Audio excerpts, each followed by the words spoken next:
Ano? Bakit tinalo tong mga abakan ng sisters? May tatanong muna po sa inyong lahat. Kung gusto niyo pong pumunta sa malayo, ano pong gagamitin niyo? Let's say, anong malayo? Around Philippines, Yeah. international, Pwede pong sa Hapian, opo. Ano pa po? airport, Airplane, opo. bike, ay, chinelas. Gagawa mo na po ako ng airplane. Ay, hindi kami na airplane na gano'n. Airplane lang po. Mga sasakyan niya dyan.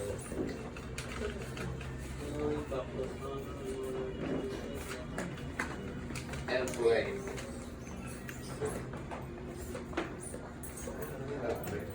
Pag-away namin yan, mga military.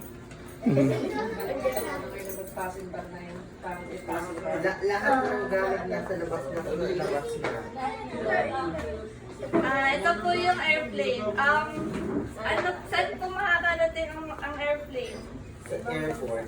Sa ibang bansa. Sa ibang Sa bansa. ibang bansa po, gaya ng Amerika. Amerika po, Switzerland, Australia, Canada. China. Singapore.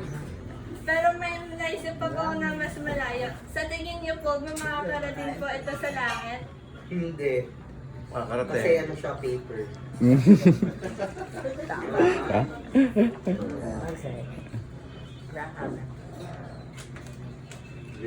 Saan ka? Wala, narinig lang. Ano po ito?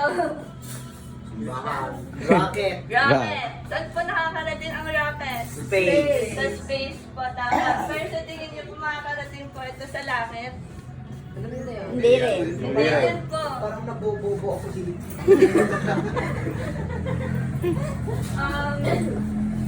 Pero, ito po, ano po ito?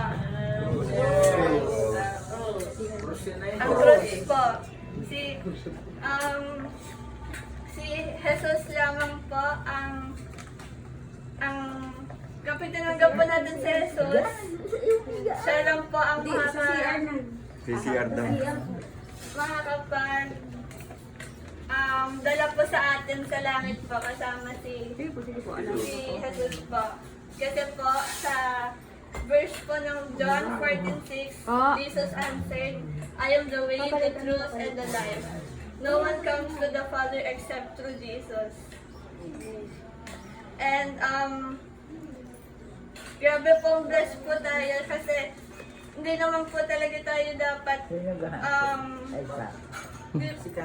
hindi po talaga tayo dapat tawag dito deserve na pumunta po sa langit po na kasama Jesus. Pero sa sobrang mahal po tayo ng Panginoon, gumawa po siya ng paraan para po makalapit po tayo kay Jesus. And yun po. Thank you. Yeah.